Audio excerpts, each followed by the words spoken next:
पूर्ण ब्रह्म सर्व सृष्टि के रचने वाले परम अक्षर ब्रह्म कबीर परमेश्वर जी की असीम रजा से आप सभी पुण्यात्माएं सत्संग सुनने के लिए उपस्थित हैं। जिन पुण्यात्माओं के ऊपर परमात्मा की विशेष रजा होती है उन्हीं को ये अमृत वचन परमात्मा की कथा सुनने का शुभ अवसर प्राप्त होता है। जब तक हम सत्संग के अंदर नहीं आते तो हमें मनुष्य जीवन के मूल उद्देश्य का ज्ञान नहीं होता और हम जो परंपरागत साधनाएं कर रहे होते हैं या जो दिनचर्या हम पहले पूर्वजों को बुजुर्गों को देखते आए वो कर रहे होते हैं, हम उसी को अंतिम मानकर और अपने मनुष्य जीवन का निर्वाह कर रहे होते हैं। परमात्मा बताते हैं सत्संग के अंदर परमेश्वर का दिया हुआ ज्ञान ही बताया जाता है, क्योंकि सत्य का अर्थ होता सत्य सच्चा। संग माने साथ, यानी संग सत्य के साथ जो प्रत्येक क्रिया करता है वो परमात्मा ही हो सकता है।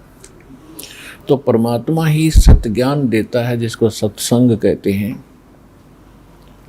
और परमात्मा ने प्रत्येक युग में आके सत्संग किए ये ज्ञान दिया, लेकिन यहाँ का जो मालिक है 21 ब्रह्मांड का जो प्रभु है ब्रह्म जिसको काल कहते हैं, ये बहुत ही कपट युक्त है। ये प्रत्येक काम धोखे से करता और कराता है। ये कभी किसी के प्रत्यक्ष नहीं होता, इसने प्रतिज्ञा कर रखी है कि ऐसी प्रतिज्ञा को नेक आत्मा नहीं कर सकता जो इसने कर रखी है। श्रीमद् भगवद गीता अध्याय नंबर 7 के श्लोक 24 और 25 में श्री कृष्ण में प्रवेश करके यही 21 ब्रह्मांड का स्वामी काल भगवान कह रहा है कि अर्जुन मैं अव्यक्त हूँ, यानी गुप्त रहता हूँ, और मुझ अव्यक्त को ये व्यक्ति आपनम मनन्ते, मुझे ये सामने खड़े सेना वाले मुझे ये सोच रहे होंगे मैं कृष्ण हूँ व्यक्ति रूप में जो प्रकट हूँ। नहीं, मेरी ये एक घटिया अनुत्तम अटल प्रतिज्ञा है कि मैं कभी किसी के समक्ष नहीं आता, अपनी योग माया से छुपा रहता हूँ। तो ये प्रत्येक काम ऐसे ही कपट युक्त करता है। महाभारत का युद्ध करवा दिया, 18 करोड़ सैनिकों का नाश करवा दिया, श्री कृष्ण के सिर पर भांडा फोड़ दिया कि श्री कृष्ण ने युद्ध करवा दिया ज्ञान देकर। श्री कृष्ण जी तो युद्ध के कति विपरीत थे, पहले भी मना कर रहे थे कि युद्ध ना करो बुरा हाल होगा तुम्हारा।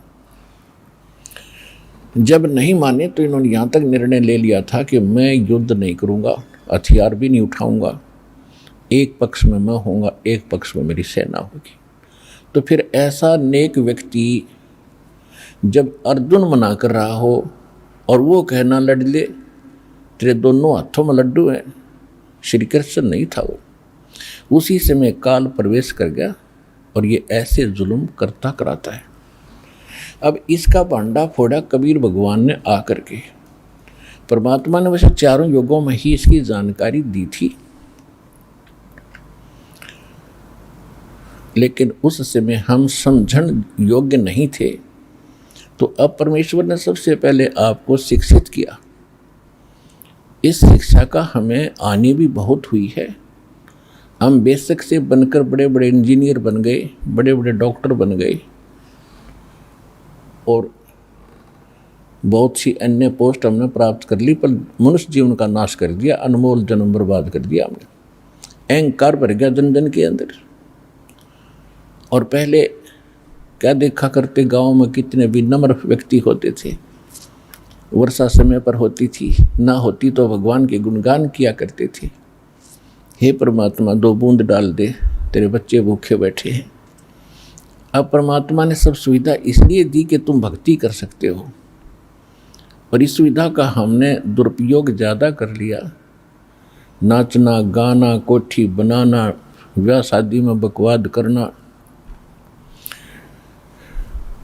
तो ये हम अनमोल जीवन अपना नष्ट कर गए। तो ये काल क्या चाहता है कि इनको सत्य ज्ञान ना हो। ये ऐसे ही मनुष्य जीवन को बकवादों में बर्बाद करके चले जाओ, फिर कुत्ते गधे की योनि में डाल के ये निश्चिंत हो जाता है कि अब लाखों वर्ष इसका ये उठ नहीं सकता, उभर नहीं सकता, धक्के खाता रहेगा। और परमात्मा ये चाहता है कि मनुष्य जीवन जब इसको प्राप्त होता है, ये तभी मुझे पहचान सकता है। चारों युगों में परमात्मा ने स्वयं आकर के सत्संग किए, वो यथार्थ जानकारी दी। सतयुग त्रेता द्वापर में हमने भगवान की एक नहीं सुनी, क्योंकि हमारे पूर्व जन्म के जो संस्कार थे वो अच्छे थे, और इन 3 युगों में अच्छे संस्कारी प्राणियों का ही मनुष्य जीवन होता है, और उनको सुख तो होता है उनके अपने पूर्व जन्म के पुण्य कर्मों से, और वो साधना कुछ भी कर रहे होते हैं तो उनको जो लाभ होता है वो ये सोच बैठते हैं कि हम जो पूजा किसी इष्ट देव की कर रहे हैं और किसी मंत्र से कर रहे हैं, किसी आरती से कर रहे हैं, इनसे हमें लाभ हो रहा है। तो ये धोखा हमें 3 युगों में मार जाता है, भगवान से दूर रखता है। काल ने कहा था कि चौथे युग में आप कितने जीव ले जाना, 3 युगों में जीव ना ले जाना। तो परमात्मा को भी मालूम था कि 3 युगों में ये नहीं मानेंगे, और चौथे युग में इनकी ऐसी दुर्गति होगी, ये भक्ति भी कर रहे होंगे, उन्हीं भगवानों की भक्ति भी कर रहे होंगे, लेकिन पूर्व जन्म के शुभ संस्कार ना होने के कारण उनके करते करते भी इनकी खूब दुर्गति होगी, और फिर ये इधर उधर भटकेंगे। जो पूजाएं हम पहले कर रहे थे उनको करते करते पहले तो हम सुखी थे, क्योंकि तब तक हमारा पुण्य चल रहा था, और जब हमारे ऊपर पापों का कहर टूटा तो उससे में बुद्धि में नहीं आई कि जो साधना हम करते थे वो कहाँ गई अब हमारी। फिर कोई बताता वहाँ जाइए, कोई बताता वहाँ झाड़ा लगता है, कोई कहता वहाँ संत बैठा है, तो वहाँ भी हम भटके, तो वो होना ही नहीं था। तो परमात्मा को मालूम था कि जब ये कति कंडम हो जाएंगे, ये सब तरह से हताश हो लेंगे, तब ये मुझे पहचानेंगे, क्योंकि मेरे पास आएंगे या मेरे भेजे हुए दास के पास आएंगे तो इनको आती राहत मिलेगी। परमात्मा का गुण है सुख देना। तो फिर ये पहचानेंगे कि हु इज गॉड, कौन है परमात्मा। तो सत्संग परमात्मा ही करते हैं, और सत्संग में आने से हमें पता चलता है कि हम जो दैनिक क्रियाएं किया करते थे, जो हम दैनिक काम करते थे और जिसको अंतिम मान रहे थे कि बस इतना ही काम है मनुष्य का, बच्चे हो गए, बच्चों को अच्छी शिक्षा या कोई और व्यवसाय ठीक करवा दिया, इनका विवाह कर दिया, अब इनका भगवान संतान दे, बस फिर अब बेशक मर जाएं, जीवन मनुष्य का सफल हुआ नहीं। अब सत्संग से पता चलता है कि मनुष्य जीवन का इसके साथ साथ एक वेरी इंपॉर्टेंट वर्क था, और उसको आपने छुआ तक नहीं। अगर कोशिश भी की है भक्ति वक्ति करने की, तो आप शास्त्र विधि त्याग कर मनमानी साधना करते रहे। तो यहाँ परमात्मा स्वयं आकर ज्ञान देते हैं कि जो जाकी शरणा बसे ताको ताकी लाज, जल सो ही मछली चढ़ जा ये बह जाते गजराज। परमात्मा बताते हैं तुम जिन देवी देवताओं की साधना कर रहे हो, उनकी जितनी औकात है, जितनी क्षमता है, वो उतना तो लाभ आपको अवश्य दे देंगे, लेकिन जो कर्म संस्कार में आपके प्रारब्ध के अंदर, आपकी किस्मत में जो पाप कर्मों के दंड या प्रेत बाधा या 3 ताप का जो कष्ट है, वो ये भगवान निवारण नहीं कर सकते, ये इष्ट, ये देवी देवता नहीं कर सकते। जैसे जो जाकी शरणा बसे, ताको ताकी लाज, जल सो ही मछली चढ़ जा, ये बह जाते गजराज। अब क्या बताते हैं कि जैसे बहुत ऊपर से जल गिर रहा होता है, किसी डाउनफॉल में बहुत स्पीड से, और यदि उस ऊपर से गिर रहे जल के सामने हाथियों का राजा भी आ जाए, यानी मजबूत हाथी, उसको भी वो बहा ले जाता है वो जल का प्रवाह। लेकिन मछली जो होती है वो उसकी उल्टी दिशा में और बिल्कुल ऊपर पहुंच जाती है, ऐसे पड़ रहे पानी के ऐसे ऊपर चली जाती है। इसका क्या भावार्थ बताते हैं परमात्मा? हमें समझाना चाहते हैं कि जो जाकी शरणा बसे और ताको ताकी लाज। अब मछली जो है जल के ऊपर समर्पित है और जल से बाहर होते ही वो पटक अपने तड़फ तड़फ कर मर जाती है, यानी उसका जल के साथ इतना संबंध है।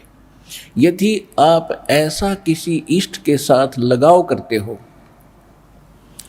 तो वो इष्ट फिर आपको अपनी अक्षमता अनुसार ऐसे लाभ देगा, जैसे मछली को जल ने फ्री छोड़ दिया तो कहीं किधर भी जा तेरे को कोई बाधा नहीं होगी और तुझे नहीं बहाऊंगा। और वहाँ पर हाथी, मजबूत हाथी भी सामने खड़ा हो जाता है ताकतवर, उसको भी जल डबो देता है, उसका नाश कर देता है। इसी प्रकार जैसे आपका किसी तहसीलदार से फ्रेंडशिप होगी, दोस्ती हो जाती है, तो तहसीलदार आपको कितना काम कर सकता है? कभी कोई रजिस्ट्री जिंदगी में हुई एक आध उसको कर देगा, लेकिन अकॉर्डिंग टू लॉ ही करेगा। इतना अवश्य कर देगा कि आपको अपने ऑफिस में बैठाओगा, चाय पिलाओगा और वहीं बैठे आपका सारा काम कर देगा। लेकिन इससे हमारा सर्व कार्य सिद्ध नहीं हुआ। इसके बाद और बहुत सी डिपार्टमेंट है जहाँ हमें प्रतिदिन काम पड़ता है। इसी प्रकार अन्य किसी, जैसे आप मंत्री से मिलते हो तो मंत्री अपने सत्र का, अपने विभाग का ही काम आपका कर सकता है, बाकी इसके अतिरिक्त और भी बहुत कार्य आपके। तो जैसे स्टेट के अंदर आप मुख्यमंत्री से संपर्क कर लेते हो तो आपका सारा काम सर गया। फिर कुछ कार्य ऐसे होते हैं जो मुख्यमंत्री भी नहीं कर सकते, तो प्रधानमंत्री यानी वो आपको अपने राज्य में सभी सुविधाएं दे सकता है अपने स्तर की। तो इसी प्रकार हमने इस परमात्मा के ज्ञान को समझना है। फेसबुक पर हमारे पेज अमर बोध को लाइक करें और यूट्यूब पर अमर बोध चैनल को सब्सक्राइब जरूर करें। संत रामपाल जी महाराज से निःशुल्क नाम दीक्षा लेने के लिए हमारे इन नंबरों पर संपर्क करें। घर बैठे निःशुल्क ज्ञान गंगा या जीने की राह पुस्तक प्राप्त करने के लिए अपना नाम, पूरा पता और मोबाइल नंबर हमारे इन नंबरों पर SMS या WhatsApp करें।